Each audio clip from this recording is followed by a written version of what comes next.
आज के ज़माने में सबसे बड़ी परेशानी क्या है? बाहरी बीमारी इतनी परेशानी नहीं है, बाहरी रोग तो फिर भी ठीक हो जाएगा, सबसे बड़ी है चिंता। दिख रहा है कि सेठ जी ऑफिस में एक कुर्सी पे आंख बंद करके बैठे, दिख रहा है शांत है बाहर से, लेकिन भीतर सेठ जी से पूछो, भीतर का जो चित्त है वो चारों तरफ भागे घूम रहा है। वहाँ लॉस हो गया, ये हो गया, धंधे में बढ़ाऊं कैसे, अरे अब तो लॉकडाउन लग गया, अब क्या करूँगा, हाय हाय। इस लॉकडाउन में इतने लोग बीमारी से नहीं मरे जितनी चिंताओं से मर गए।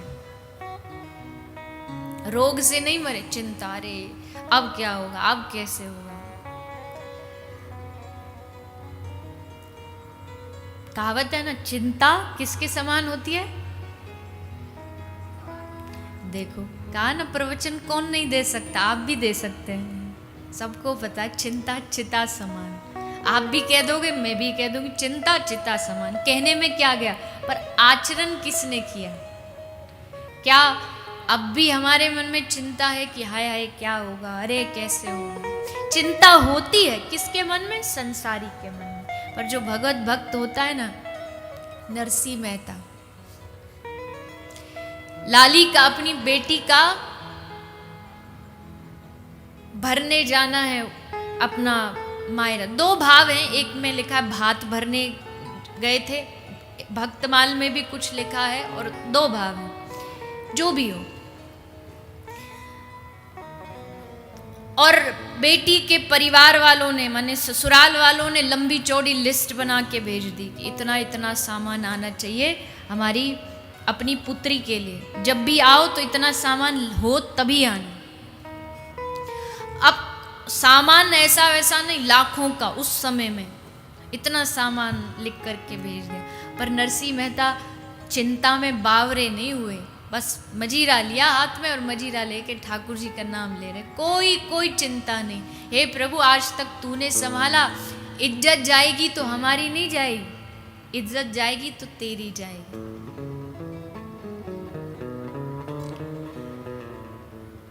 लगा दो पार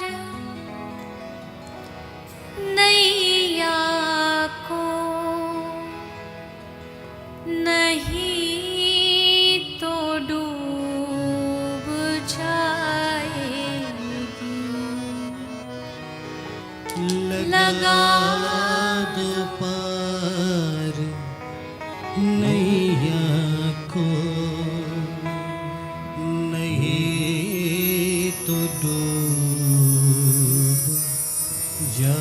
और हमारा कुछ ना बिगड़ेगा,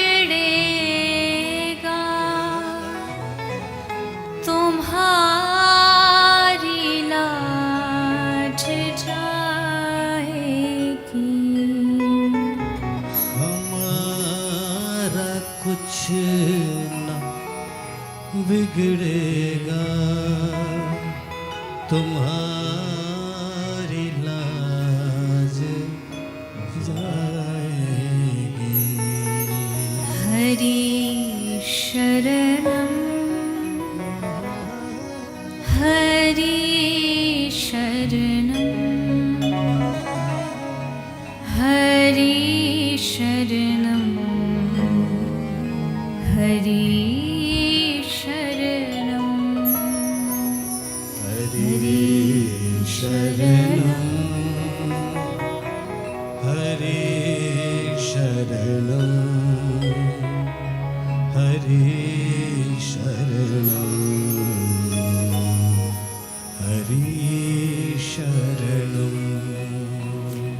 हरि शरणम। हे हरि, मैं तेरी शरण में हूँ, मैं तेरी शरण में हूँ। अब जो शरणागत होता है तो वो सोच लेता है कि इज्जत हमारी नहीं तुम्हारी जाएगी, लोग तुम पर प्रश्न उठाएंगे, हम पर नहीं उठाएंगे। ऐसा सोच बस झांझ मजीरा ले नरसिंह तो दिन रात हरि नाम हरि भजन में ही लगे रहते। अब जब ठाकुर जी देखते हैं कि इसे मुझ पे इतना भरोसा है, तो भला मैं इसके भरोसे को कैसे तोड़ दूं। तो प्रभु व्यवस्था बनाते हैं, और व्यवस्था कैसी बनाई, ऐसी वैसी व्यवस्था नहीं बनाई कि थोड़ा बहुत चलो दे दे, एक आध कुछ इसका काम कर दे, नहीं, करोड़ों रुपया का सामग्री वस्तु लेकर के ठाकुर जी स्वयं पहुंच गए हैं नरसी का भात भरने। अगर नरसी चिंता करता तो क्या ठाकुर जी जाते कि चलो, भगवान क्या सोचते हैं, देखो एक छोटा सा कोई बालक हो, कोई 6 महीना साल भर का कोई बालक हो, 2 साल का कोई बालक हो, और वो गंदे वस्त्र पहन रखा हो, उसने गंदे कपड़े, तो पड़ोसी उसके गंदे वस्त्र देख के, उसका गंदा मुंह देख के क्या कहते हैं, अरे कैसी है इसकी मैया, इसको साफ नहीं रख सकती, अच्छे वस्त्र नहीं पहना सकती, थोड़ा ध्यान नहीं रख सकती। क्यों? क्योंकि अभी वो बालक माँ के शरणागत है। पर जब वही बालक 20 साल का 22 साल का हो जाए, फिर गंदे कपड़े पहने, तो फिर क्या उसकी मैया को दोष देंगे? एक 22 साल का बालक गंदे कपड़े पहनेगा तो लोग ये नहीं करेंगे कि इसकी माँ इसको संभालती नहीं, बोलेंगे अरे इसमें बुद्धि नहीं है क्या, कैसे वस्त्र पहन रखे। क्यों? क्योंकि अब वो बड़ा हो गया है, अब वो शरणागत नहीं है। शरणागति में यही लाभ होता है। शरणागति में सबसे बड़ा लाभ ये, अच्छे हैं या बुरे हैं, भक्त हैं या अभक्त हैं, लेकिन हैं तुम्हारे, गंदे बुरे जैसे हैं आपको संभालना पड़ेगा। यह है शरणागति। वहां चिंता खत्म हो जाती है। जिस चिंता से हम दिन रात जलते हैं ना, जो भीतर हमें जलाती रहती है, वो चिंता मिट जाती है। कब? जब हरि शरण में जाते हैं। इसलिए चिंता करे सो मिले बीमारी। मानसिक रोग बढ़ जाएंगे, शरीर के रोग बढ़ जाएंगे। बीपी भी बढ़ता है तो डॉक्टर कहते चिंता कम किया करो, शुगर बढ़ती है तो कहते चिंता कम किया करो। चिंता करे सो मिले बीमारी, पर चिंतन करे सो मिले बिहारी। अब चॉइस इज योर्स। अब आपको चुनना है कि आपको बीमारी चाहिए या बिहारी चाहिए। क्या चाहिए? वाह।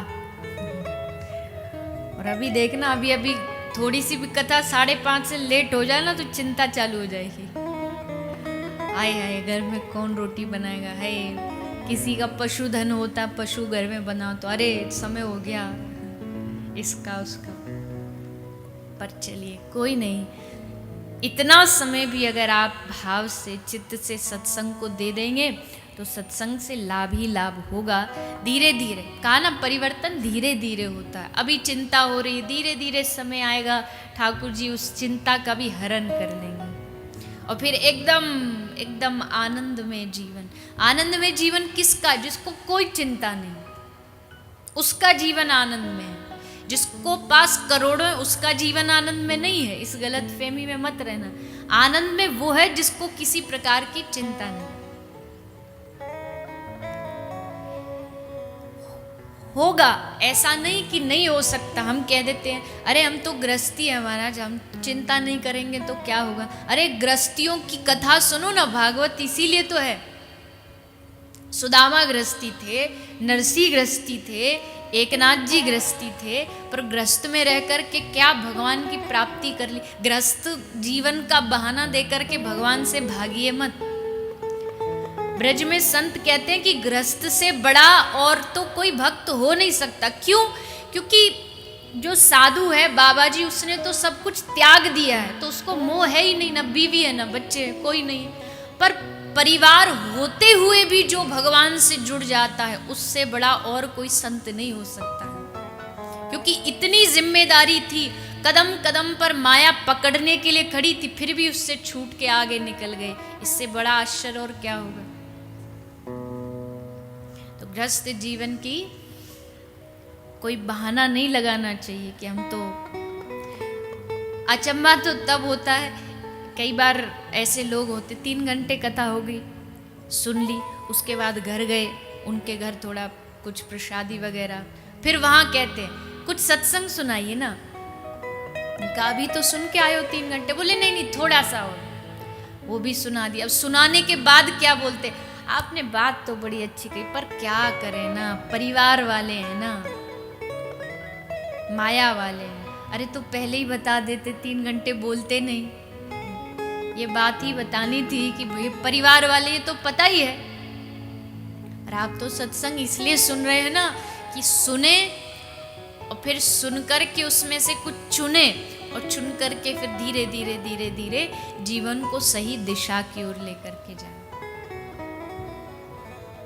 तो भगवान से निवेदन यही करिए कि प्रभु चाहे हम घर में रहें, परिवार में रहें, बाल बच्चों के साथ रहें, पर रिश्ता हमेशा जो एक कनेक्शन है वो आपसे जुड़ा रहे।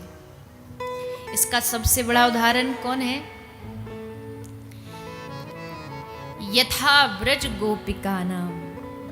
इसका सबसे बड़ा उदाहरण है ब्रज की गोपियां, जिनके जीवन में सब कुछ था जो हमारे जीवन में है। ब्याह हुआ, पति है, माँ है, बाप है, सास है, ससुर है, बच्चे हैं, घर का काम है, भोजन बनाना है, दूध निकालना है, दधी मंथन का, सारे काम थे। सारे काम गोपी करती भी है, पर केवल शरीर से, केवल तन से। मन कहाँ है? मन एकमात्र अपने प्रियतम श्री ठाकुर जी के चरणों में लगा रहता है। वहां से ध्यान नहीं हटता। केंद्र वही है, केंद्र वही है। शरीर सब काम कर रहा है, जो परिवार कह रहा है वही शरीर कर रहा है, पर मन जो है, मन वो भगवान के चरणों में लगा है। अब लाल जी क्या कर रहे होंगे? अब हमारे ठाकुर जी गैया चराने जा रहे होंगे, अब आ रहे होंगे, अब अगर दोपहर का समय हो गया तो भोजन ये सब चिंतन चलता रहता है।